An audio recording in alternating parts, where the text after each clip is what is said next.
Buenas jóvenes, en este momento vamos a aprovechar la oportunidad para explicar el trabajo, modelo político, perdón,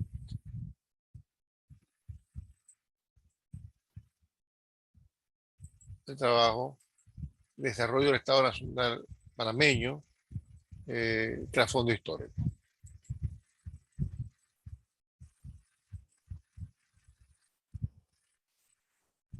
No te puedo compartir pantalla. Eh,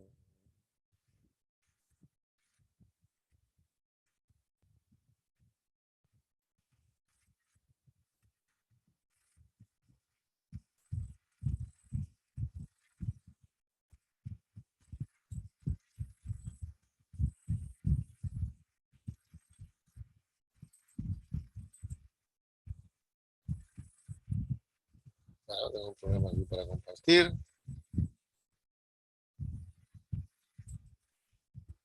Muy bien, ahora sí.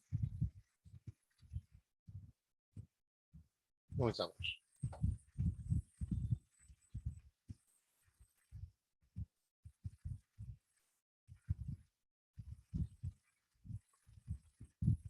Cuando nos planteamos el problema de cómo se ha estructurado, cómo ha evolucionado el Estado Nacional panameño y lo periodificamos, estamos haciendo un corte artificial de una realidad que es continua. Toda periodización es un corte artificial de una realidad que es continua. No es que la realidad se detenga, sino es un proceso continuo. Lo que ocurre es que estos cortes lo hacemos para poder tener unidades de investigación o unidades de análisis que individualmente puedan ser sujetos de estudio, ser sujetos de examen y darle una continuidad. Igualmente, cuando uno periodiza, utiliza una lógica, utiliza un esquema interpretativo y utiliza un tema problema. En este caso, mi tema problema es el Estado panameño y los esfuerzos por ir consolidando ese Estado panameño eh, para que nos represente a todos los panameños. Y al hacer este examen rápido, lo que nos encontramos es que a lo largo de esa historia nuestro Estado ha reflejado una estructura social compleja desde 1903 que se forma allí. Tenemos fundamentación a la bandera de Vivaldi y aunque se presenta como alcanzamos por fin la victoria, un movimiento unánime, realmente es un movimiento complejo, tiene actores que pueden coincidir con la independencia, pero tienen agendas distintas y puede haber gente que no esté de acuerdo con la independencia. Así que no son movimientos homogéneos, son movimientos complejos y que reflejan la complejidad de la sociedad. Ese estado también revela una economía diversificada, no es solamente la economía del tránsito, sino o del comercio, también la economía productiva, urbana y rural, la economía de servicios, la economía agraria. Es decir, hay un conjunto de elementos y de actores produciendo e intercambiando que tienen intereses similares o intereses complejos en diversos momentos, que dan una dinámica en la sociedad. Y finalmente aspiramos que esta evolución termine con una institución fortalecida, pero lo que nos hemos encontrado que, si bien uno puede pensar, bueno, de 1903 hasta acá hemos venido fortaleciendo las instituciones y ahora tenemos instituciones sólidas, bueno, la realidad es que no es así. ¿Y por qué no es así? Porque tenemos trastornos sociales, tenemos actores sociales que emergen en un momento dado que reclaman espacio frente a los actores sociales que estaban ahí antes. Entonces, es un choque a veces ligero, a veces dramático, entre las aspiraciones de sectores sociales no dominantes o sectores sociales dominantes y los participación de los jóvenes que no son parte del sistema y que aspiran a ser parte de él y para ello tienen que empujar a los viejos reductos que lo ocupan, y eso genera tensión, genera conflicto. Esos conflictos se expresan políticamente, en partidos, movimientos, organizaciones, que pueden ser dramáticos. Y estos enfrentamientos políticos y sociales lleva a que las instituciones tengan ruptura, tengan fragmentaciones, tengan momentos de recambio. ¿Ya? Entonces, esto es lo que vamos a estar viendo a través de las etapas que hemos identificado, que simplemente estoy orientando para cuando hagan la lectura, porque no la voy a explicar. Ustedes lo que tienen que leerlo para ir entendiéndolo. Una primera etapa, un primer momento, es el surgimiento del Estado Nacional mediatizado, o sea, esa primera república que algunos han llamado la República de los Primos, porque quien hace la independencia es un grupo oligárquico conservador, donde van participando algunos miembros de la élite liberal y participan elementos del pueblo que incursionan y hacen posible la independencia, pero que son ellos los que están disputando la cosa política, son de que se conocen, que han militado juntos, que han participado juntos en la guerra de los 1000 días, y ocasiones que estaban en el lado contrario, pero que ahora se han sumado y son aliados. Entonces, ese Estado nacional mediatizado que sale en el movimiento de independencia se dice que es mediatizado porque no se construye un Estado totalmente independiente, sino se construye un Estado que, debido al Tratado de 1903, la Convención del Canal Ísmico, y la Constitución de 1904, artículo 136, legaliza una fuerte injerencia por parte de los Estados Unidos.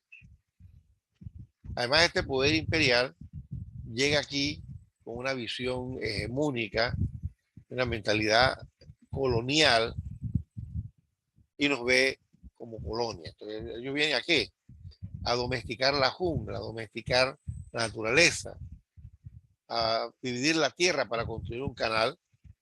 Y este dividir la tierra y conquistar la tierra también de alguna forma es conquistar y controlar a la población que está aquí, porque ellos vienen con una misión civilizatoria. Es el gran hombre blanco que viene a traernos la modernización, el progreso, la libertad, olvidando que aquí ya tenemos modernización, progreso y libertad desde antes, porque aquí los negros y mulatos fueron eliminados de una esclavitud mucho antes que en Estados Unidos, y tienen participación política desde antes que Estados Unidos, y que esos pueblos que serían inundados y otros que no serían inundados, sino que la gente sería expulsada de lo que es la zona del canal, esa gente tenía una acción política, estaban estructurados políticamente, tenían escuelas, estaban vinculados a la modernidad a través del telégrafo, tenían energía eléctrica, algunos tenían acceso al teléfono, tenían el ferrocarril, el barco de vapor. Se sabía muy bien por dónde iba el comercio mundial y no era gente salvaje para nada. El problema son los colonialistas que creen que la gente es atrasada porque no hace la cosa como lo hacen ellos. Y en esa mentalidad civilizatoria ellos llegan y hacen la gran campaña sanitaria, eliminan los mosquitos, eliminan la malaria, siendo que la gente no se muere de malaria, pero en realidad la gente aquí ya no se muere de malaria, se muere el recién llegado que se muere de malaria. El que está aquí no, porque ya la sociedad antes está más o menos inmune. Y también la malaria y la fiebre amarilla ocurre porque donde el mosquito está en la jungla, en la selva, se va a construir y se levanta la tierra, se le cambia su entorno, entonces ellos van y se refugian en las tiendas, en las carpas, en las casas, ¿ya? Y, o sea que ellos mismos están provocando eh, la infestación de mosquitos. Entonces, la campaña sanitaria es para eliminar el mosquito, pero para ellos. De salida a nosotros, para que no nos contagiemos y no tengamos mosquitos en nuestras casas, nos pavimentan las calles, nos el sistema de acueducto y alcantarillado para que no tengamos vasijas de agua limpia donde se infeste el mosquito, y nos pavimentan las calles, como podemos ver aquí a la mano izquierda. Pero además también ponen orden, eliminan al ejército, llaman a la policía, intervienen en procesos electorales, es decir, vienen a poner orden para que aprendamos a ser civilizados y ordenados. Una mentalidad eminentemente colonial. Y frente a esa mentalidad colonial, viene entonces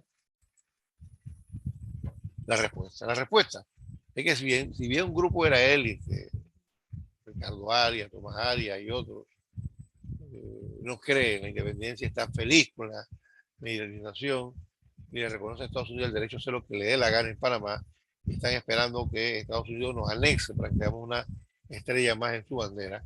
Hay otra gente que no está de acuerdo con eso, no está de acuerdo con la independencia norteamericana, no tiene intención de ser anexado, quiere construir un país independiente, y mucha de esa gente se reúne en esta primera fase de república en torno a Belisario Porras, que a través de 4 gestiones gubernamentales, del 12 al 16, 18 a 20 y 20 a 24, intenta darle al Estado instituciones y estructuras que lo consoliden, que nos permitan funcionar como un Estado moderno, ¿ya? Aunque también él, debido a fuerte injerencia norteamericana aquí en la política, en la economía, se ve obligado a aceptar el regañadientes, algunas medidas como el desarme de la policía, la ocupación de Chiriquí, la petición de Taboga, la guerra de Coto, los inspectores y supervisores y contralores que están en todas las instituciones públicas que la dirigen o que la supervisan. Así que es una república mediatizada porque la presencia norteamericana está en todos lados y no se puede estar. Entonces, este grupo, que fue el que hizo la independencia, esta generación para 1924 ya es una nación vieja, tenemos nueva gente que está aquí, y ya hay gente que no son liberales, gente que tiene influencia de la revolución rusa, de la revolución mexicana, y tiene otra visión del mundo. Esa gente es la que se expresa en el rechazo del tratado Kelo Alfaro, y son las que participan en el movimiento inclinario. Entonces, ya para la década del 30 tenemos otra generación de jóvenes con otras ideas que no son la liberal y conservadora de 1903, tocando las puertas del Estado. Eso nos marca el inicio de la siguiente etapa. Esta siguiente etapa queda marcada fundamentalmente por el papel que juega la generación del 31. La generación del 31 son aquellos jóvenes que los gobiernos liberales y conservadores mandaron a estudiar afuera y que han venido regresando a Panamá a fin de la década del 10, a lo largo de la década del 20, y que se dan cuenta de que esta es una república de primos, de parientes. Los cargos públicos no están siendo ocupados por la mejor gente, sino por la gente que tiene la mejor relación. Ellos reclaman la necesidad de una meritocracia y se enfrentan a esta república oligárquica aprovechando una coyuntura. La crisis económica de 1929, la gran recesión que paraliza la economía mundial, la oligarquía intentará a través de Rodolfo Chari preparar un fraude electoral para reelegirse, y hay gran descontento, y ellos organizan y dan un golpe de Estado. Este golpe de Estado, acción comunal, el 2 de enero de 1931, inicia una etapa de reforma. Reforma que comienza con Ricardo Alfaro, que enfrenta la primera, no, perdón, enfrenta la segunda huelga inclinaria y otorga una primera legislación sobre la cuestión inclinaria y organiza una campaña electoral y un proceso electoral relativamente limpio que permite que no haya fraude y gane Almodio Arias Madrid.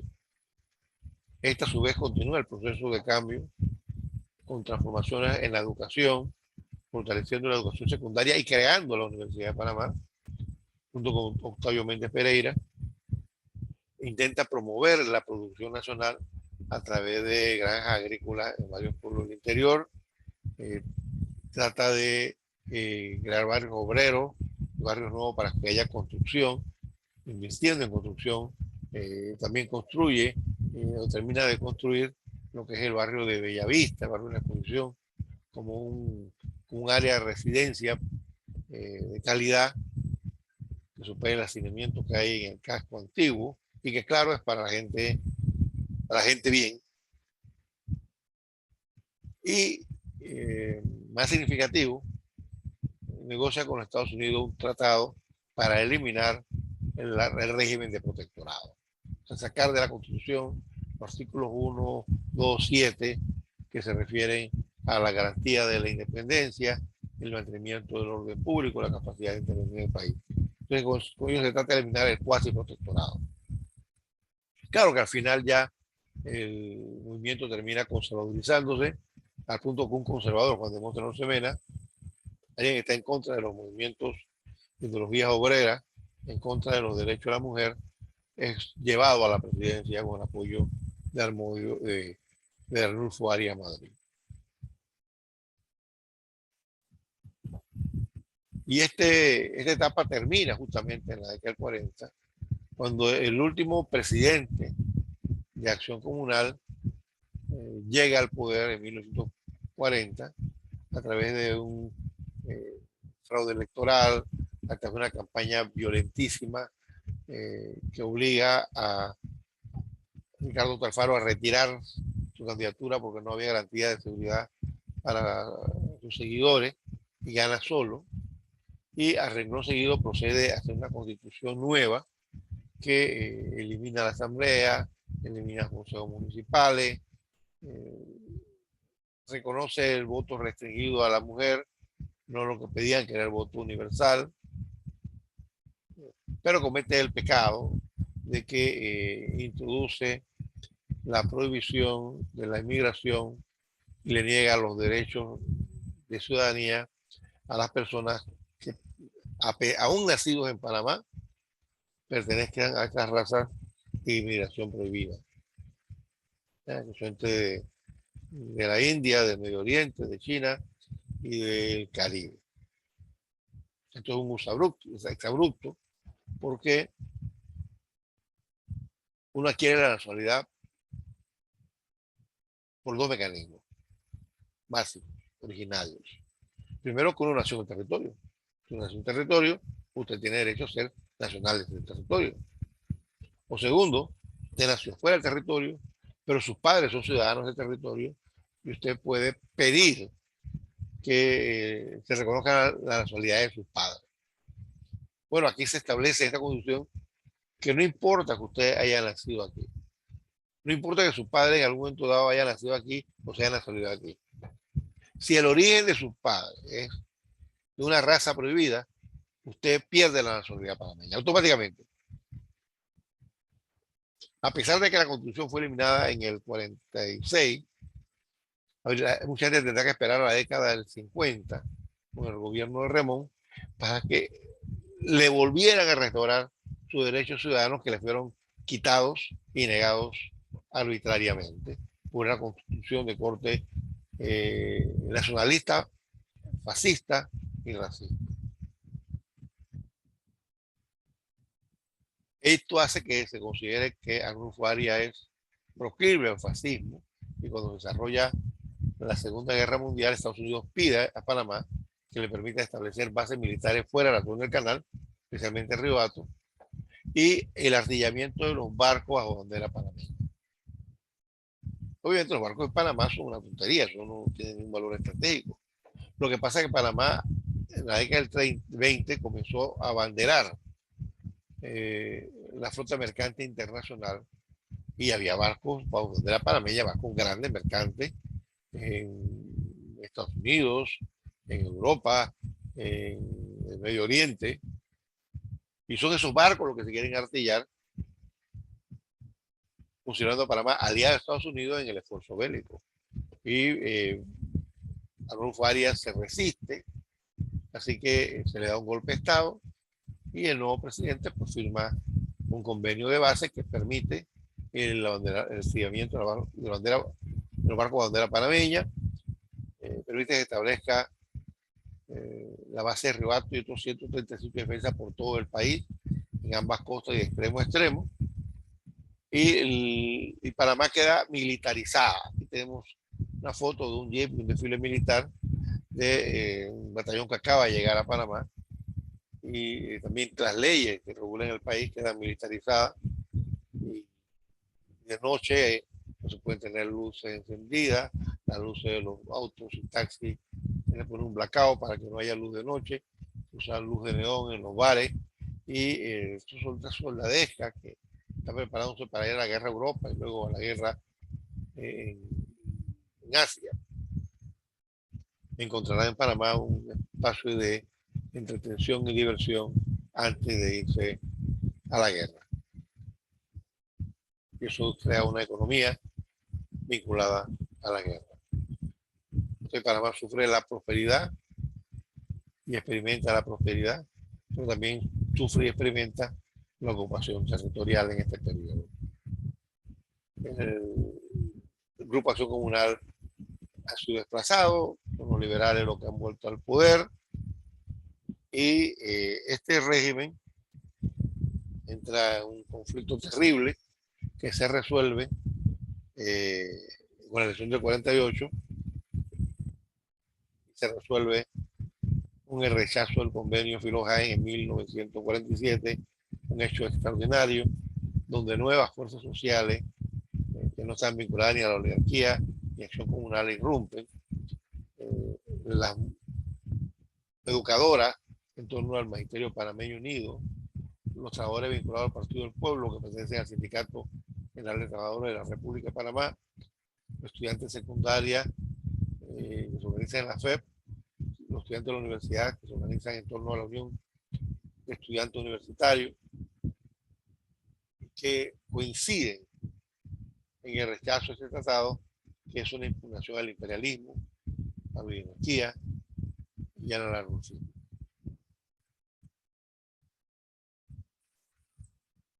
Esto nos lleva al siguiente periodo. Nacionalismo, organización del Estado Nacional, de Ramón Cantera al golpe de Estado del 68.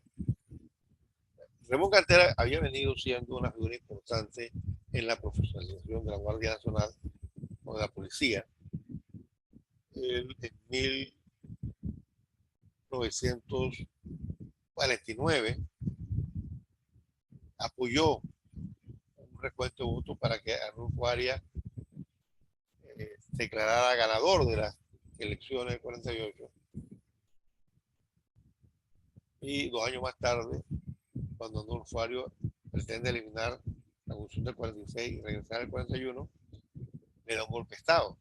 Así que ya el que manejaba la fiel de la balanza era el hombre fuerte y se declara aliado a los Estados Unidos, que está en ese momento en el marco de la Guerra Fría, el macartismo, la persecución de los comunistas, y él se suma a eso. La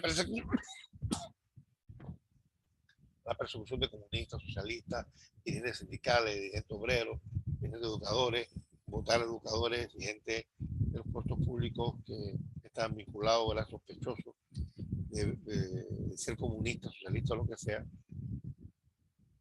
y apoyar el lanzamiento de estructuras militares que hacen los Estados Unidos en Panamá en ese periodo, como el Comando Sur, la Escuela de América, la Escuela de la Jungla, todo eso lo apoya. Y como premio Estados Unidos acepta sentarse a negociar el tratado de amistad que se firma en 1955 con nombre de Tratado Ramón Eisenhower, que básicamente le entrega concesiones económicas importantes a Panamá. Sin embargo, él muere asesinado en el hipódromo Juan Franco el 1 de enero de 25, y con su muerte el duro cierre que se tenía sobre el movimiento popular se rompe, y poco a poco la FED comienza a organizarse, los educadores, los trabajadores, y en el 58 tenemos un nuevo dirigente de la Unión de Estudiantes Universitarios en torno a Carlos Arellano Lennox y la emergencia cristiana. Ellos organizan la Operación Soberanía de siembra de banderas en la zona del canal, y tenemos una imagen de del desfile que hay en la noche de los estudiantes para ir a la presidencia. Tenemos el banner, la pancarta sobre la soberanía, y tenemos la figura de Ricardo Ríos Torres, secretario general o vicepresidente de la Unión de Estudiantes Unitarios. Pero luego viene la jornada del 15 de mayo del 58, terrible. Termina en mayo del 58 con el Pacto de la Colina. Todo el 58 y huelga por todos lados. En el 59 la Revolución Cubana, la influencia de los jóvenes guerrilleros que salieron de la Sierra Maestra para tumbar al dictador Batista, que influye en jóvenes panameños cubanos que desembarcan en nombre de Dios para tratar de hacer lo mismo, pero fracasa. Y también jóvenes del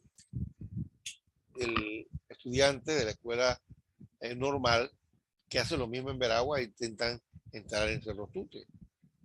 Y finalmente, en noviembre del 59, que ocurre la gran paseo de la bandera que lleva una confrontación, la primera confrontación pública violenta entre norteamericanos, impulsada por el gobernador Porter y gente de Panamá, estudiantes, obreros, educadores. Y luego, en noviembre del 59, al final, una gran cita con la patria.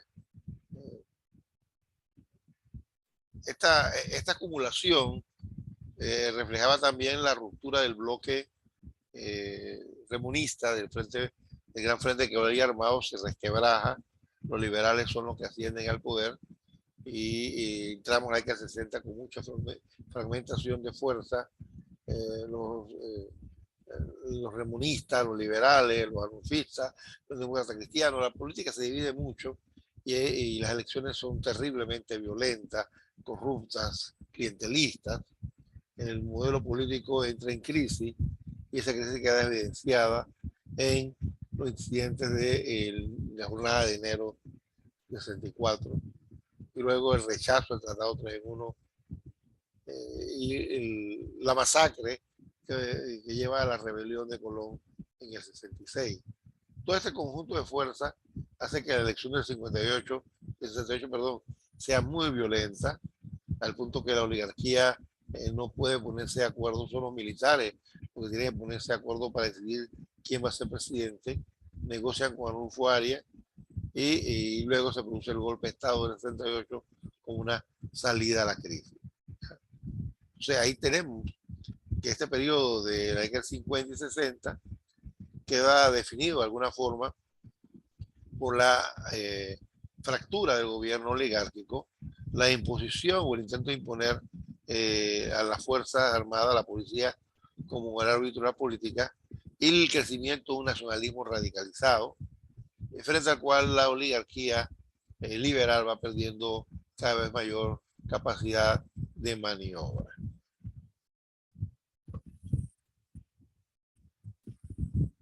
Eso nos lleva entonces al golpe de Estado del 68 y al gobierno de Omar Torrijos de 1968 hasta el 78, donde él impuso en primer lugar lo que se llamaba un proceso revolucionario que impulsó cambios sociales importantes en lo que se llamó la Unidad Popular. Ahí se crea la Asamblea para este corregimiento, se amplían los derechos de organización de los trabajadores con el nuevo Código de Trabajo, se favorecen las organizaciones campesinas, los asentamientos campesinos, se le da reconocimiento formal a las comarcas indígenas y se le integra en el modelo político, se favorece la organización de los campesinos, de los estudiantes, y en general tenemos un ambiente donde la idea progresista pulula, y luego tenemos la conformación a partir del 74 del Frente Nacional, donde se integra elementos de la burguesía a los elementos populares para impulsar la etapa final de la negociación de los tratados de Torrijos-Carter y recuperar el canal. Torrijos preside sobre esa etapa y se cierra con el pacto que se hace con Jimmy Carter de retorno a la democracia, que queda expresado con el retorno a los cuarteles, el veranillo democrático y el patrullaje doméstico. Todo queda preparado para la campaña electoral del 84 donde se esperaba que Omar Torrijos, representando al proceso revolucionario, se enfrentara con el caudillo Arnulfo Anguia.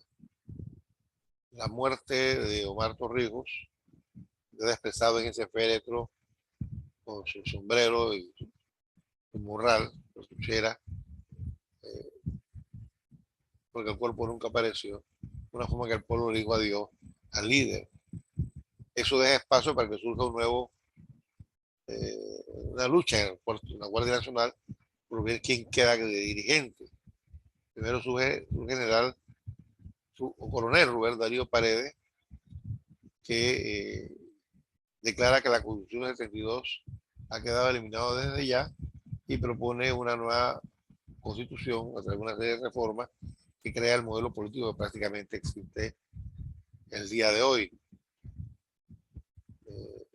Luego él aspirará a la campaña electoral 84, pero es traicionado por el comandante Noriega, que se convierte en nuevo hombre fuerte en Panamá, que primero apoya al gobierno norteamericano en su lucha contra los revolucionarios cubanos, apoya a los contras, participa en la conspiración que habían hecho los gobiernos norteamericanos para intercambiar drogas por armas y entregarle armas a los contras.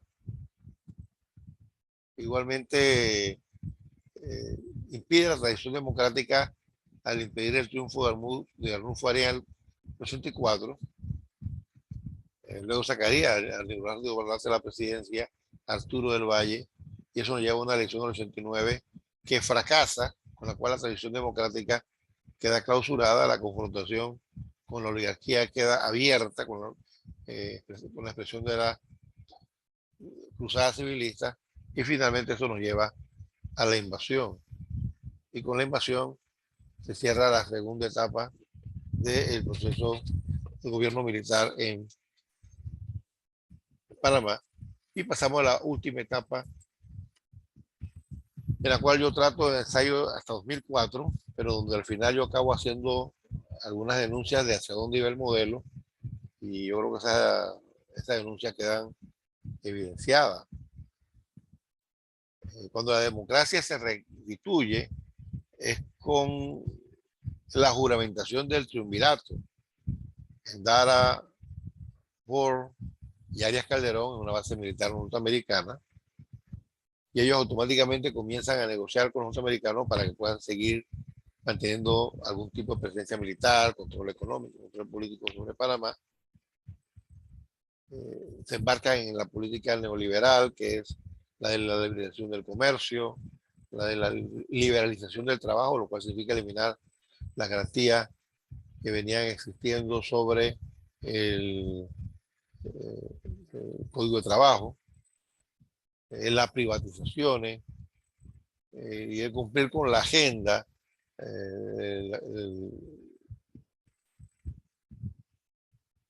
el consenso de Washington, que básicamente es el nuevo orden neoliberal,